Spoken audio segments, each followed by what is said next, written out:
સોલા, ભાડજ, ગોતા અને પ્રહલાદનગર વિસ્તારમાં વરસાદ પડ્યો। ઘાટલોડિયા વિસ્તારમાં પણ વરસાદ। એસજી હાઈવે પર ભારે પવન ફૂંકાયો અને ધીમી ધારે વરસાદ પણ શરૂ થઈ ગયો છે। છાંટા પડવાના શરૂ થઈ ગયા છે।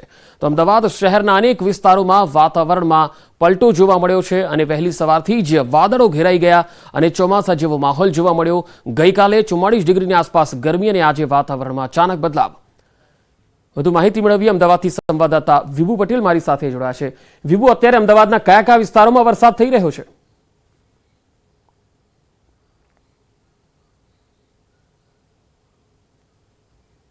જેવો માહોલ સર્જાયો છે અને અમદાવાદ શહેરના વાતાવરણ આપણે બતાવવા માંગીશ કે જે રીતે વહેલી સવારથી જ વાતાવરણમાં પલટો છે તે જોવા મળી રહ્યો છે।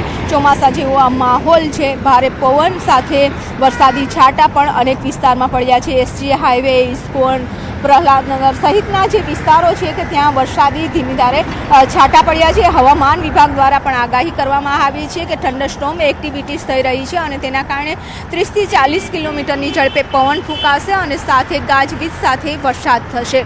એટલે કે આ જે વરસાદી માહોલ છે તે 8 મે સુધી જોવા મળશે અને અલગ અલગ વિસ્તારમાં જે ભારે પવન સાથે વરસાદી માહોલ છે તે જામશે। ભર ઉનાળો છે, 44 ડિગ્રી તાપમાન હતું અને એકાએક તાપમાન પણ આજે ઘટી જશે। 37 થી 38 ડિગ્રી તાપમાન થઈ જશે અને ઠંડક જે રીતે વાતાવરણમાં ઠંડક પ્રસરી છે તેના કારણે લોકોને રાહત મળી છે। પરંતુ કહી શકાય કે જે થંડરસ્ટોર્મ એક્ટિવિટીઝ થતી હોય છે ત્યારે 30 થી 40 અને 50 કિલોમીટરની ઝડપે જ્યારે પવન ફૂંકાય ત્યારે બાગાયતી પાકને પણ નુકસાન થતું હોય છે। અત્યારે કેરીની સિઝન છે અને એવા સંજોગોમાં જ્યારે ભારે પવન હોય તો એ કેરીનો પાક ખરી પડવાની પણ ખેડૂતોને ચિંતા છે। હવામાન વિભાગ દ્વારા આગાહી કરવામાં આવી છે કે એક સાયક્લોનિક સર્ક્યુલેશનની સિસ્ટમ છે તે રાજસ્થાન ઉપર સક્રિય છે અને તેના કારણે ગુજરાતના વાતાવરણમાં પલટો આવશે।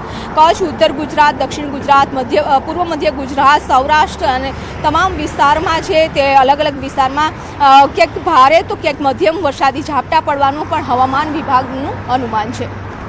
વિભુ, ખાસ હવામાન વિભાગે જે આગાહી કરી છે એ પ્રમાણે એવી સિસ્ટમ છે જે સક્રિય થઈ છે, એ સિસ્ટમ આખી સમજાવશો અને આ સિસ્ટમની અસર કેટલા દિવસ સુધી રાજ્યના અલગ અલગ વિસ્તારોમાં જોવા મળી શકે છે?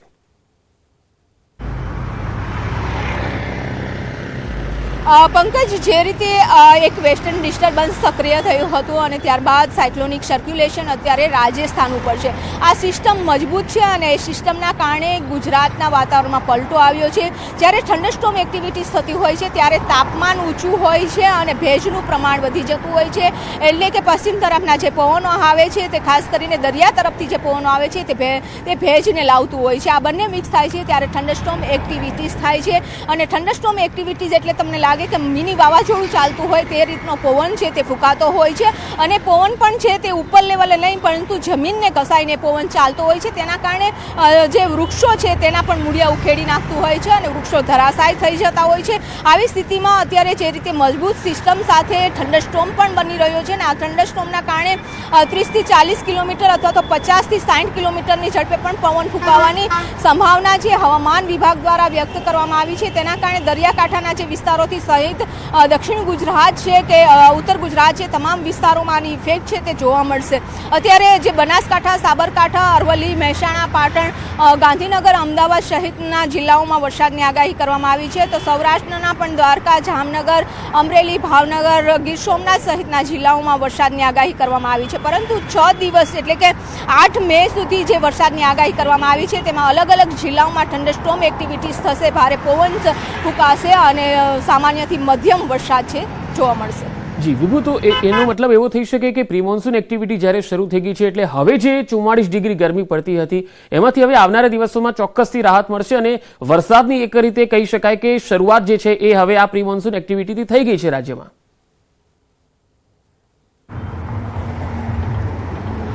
પંકજ, અત્યારે જે પ્રિમોન્સૂન એક્ટિવિટીઝ થઈ રહી છે અને જે ચોમાસા પહેલાં પ્રિમોન્સૂન એક્ટિવિટીઝ છે તે થતી હોય છે એટલે મે મહિનો છે પરંતુ એવું અત્યારે જે પ્રિમોન્સૂન એક્ટિવિટીઝ થશે એટલે 5 થી 7 દિવસ સુધી એ માહોલ છે તે જોવા મળશે। ફરી એક વખત ગરમી વધશે, ફરી 11 થી 20માં એક સિસ્ટમ સક્રિય થશે અને તેના કારણે પણ આંધી વંટોળ સાથે વરસાદ થવાની હવામાન નિષ્ણાંતોએ સંભાવના વ્યક્ત કરી છે। એટલે કે હવે જે માહોલ હશે મે મહિનાનો એક ગરમી ફરી એક વખત વાતાવરણમાં પલટો ફરી ગરમી એવું માહોલ છે તે આખું મંથ છે તે જોવા મળશે અને જૂનના 15 પછી ગુજરાતમાં એક વરસાદી માહોલ છે તે સક્રિય થતો હોય છે. ગુજરાતમાં કહી શકાય કે જૂન મહિનાની 15 તારીખ પછી વિધિવત ચોમાસાની શરૂઆત થતી હોય છે.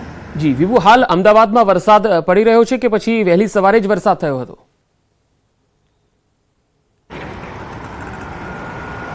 પંકજ, ફરી પણ એક વખત દ્રશ્યો બતાવવા માંગીશ કે આજે તો રજાનો માહોલ છે અને રજાના માહોલમાં વચ્ચે વચ્ચે વરસાદી માહોલ પણ છે. અમદાવાદીઓ ખાસ કરીને આ માહોલની મજા લેશે કારણ કે જે રીતે અમદાવાદ શહેરમાં 44 ડિગ્રી સુધી તાપમાન પહોંચી ગયું હતું. કાળઝાળ ગરમીથી લોકો પરેશાન હતા, જનજીવન પ્રભાવિત થયું હતું, હીટસ્ટ્રોકના લોકો ભોગ બનતા હોય છે. તેવા સંજોગોમાં જ્યારે વાતાવરણમાં એકાએક ઠંડક પ્રસરી ગઈ છે. અત્યારે માહોલ આપ જોઈ શકો તો શાંત માહોલ છે, પરંતુ હવામાન વિભાગનું અનુમાન છે કે થંડરસ્ટોર્મ એક્ટિવિટી થશે એટલે ભારે પવન પણ ફૂંકાશે, કંઈક વરસાદી ઝાપટા પણ પડવાની શક્યતાઓ છે તે વ્યક્ત કરવામાં આવી છે. પરંતુ થંડરસ્ટોર્મ એક્ટિવિટીઝ થતી હોય સતત વરસાદ નથી પડતો. એક વખત પવન ચાલે, વરસાદ આવે અને ફરી બંધ થઈ જતો હોય છે. એટલે અમદાવાદના અલગ અલગ વિસ્તારોમાં વરસાદી છાંટા પડ્યા છે, ભારે પવન પણ ફૂંકાયો રહ્યો છે. પરંતુ આખો દિવસ આ વરસાદી માહોલ છે તે રહેશે અને આગામી પણ 8 મે સુધી આ માહોલ છે તે યથાવત રહેવાનું હવામાન વિભાગનું અનુમાન છે. જી વિભુ, આભાર સમગ્ર માહિતી આપવા માટે.